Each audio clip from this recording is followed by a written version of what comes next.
If the word Sanrio means anything to you at all, it's most likely thanks to Hello Kitty, the cartoon cat whose wide eyes have appeared on merchandise all over the planet. Or maybe you're familiar with Batsumaru, or Keroppi, or Gudetama, or any one of a plethora of cute, colorful characters the Japanese has introduced over its long history. Aggretsuko, meanwhile, is rather different. Although Sanrio's made forays into anime before, Hello Kitty's appeared in a number of films and TV series. For example, Aggretsuko is aimed at a somewhat older audience. The animated show, and its protagonist, are as cute-looking as anything Sanrio's produced in the past, yet Aggretsuko has an incisive, realistic edge that really makes it stand out. In essence, Aggretsuko is a comedy drama about the trials of the modern workplace. Its fulcrum is Ritsuko, a 25-year-old red panda who's spent a fifth of her life as an office drone at a Tokyo trading company. And after 5 years of employment, it's fair to say that Ritsuko's life isn't going anywhere particularly fast. Her boss, the blazing-eyed Tun, is a literal male chauvinist pig.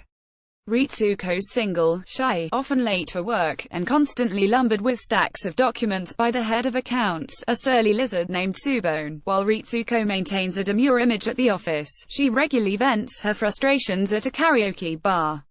Renting out a private room each evening for an hour or two, Ritsuko lets rip with a death metal song, the lyrics reflecting whatever's on her mind at the time. Shitty boss.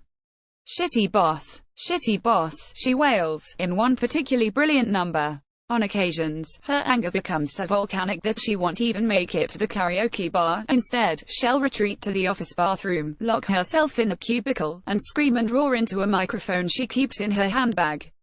Aggretsuko began life on the web as a series of shorts called Aggressive Ritsuko, before migrating to Netflix in a 10-episode series in April 2018.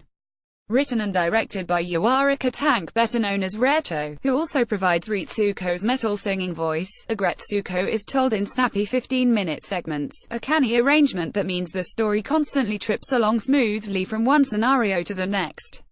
With its karaoke bars and stifling office culture, Aggretsuko might seem a little too Japanese to really resonate with Western audiences, at least when judged from a casual glance.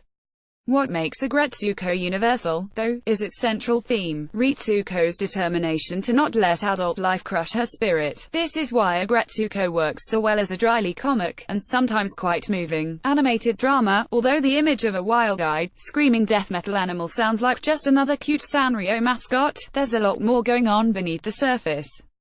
Ritsuko, who spends hours typing at her desk so that she can spend a few minutes each day screaming herself hoarse into a karaoke machine, represents the strange and faintly absurd push-pull dynamic between the modern worker and their normal human desires. Most of us will recognize the repetition of a time job depicted in Aggretsuko, the need to be on time, alert, and capable of performing sometimes intricate tasks over and over again without making a mistake.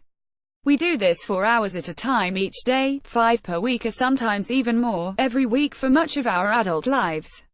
It's the kind of repetition that requires us to be more like zombies or machines than highly evolved animals. Being a good, responsive and useful worker requires us to push at least a few of our natural instincts into the background.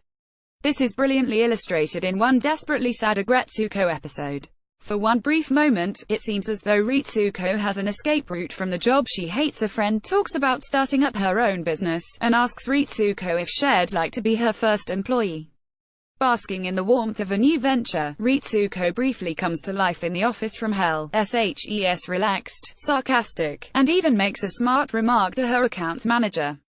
But then Ritsuko's other job opportunity falls through. Tun, the porcine boss, brutally puts her in her place during a long tirade from his office chair, and Ritsuko's spirit seems broken. For days, Ritsuko sits at her desk typing robotically and doing as shes told, prompting her superiors to remark that shes suddenly become a model employee. Thankfully, Ritsuko still has her death metal, the spark of rebellion that allows her to keep at the daily grind while still retaining a shred of humanity. Hence the wonderful refrain, underneath the smile, "In metal till I die."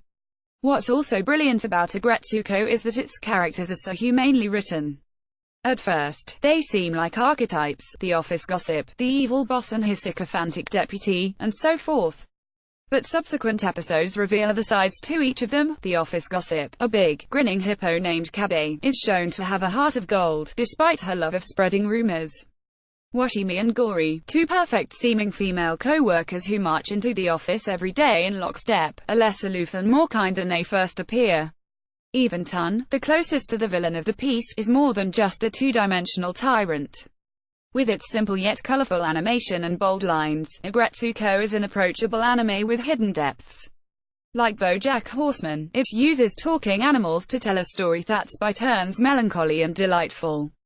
Ritsuko may be a little red panda, but her ongoing quest to earn a living without selling her soul is one that most of us will recognize.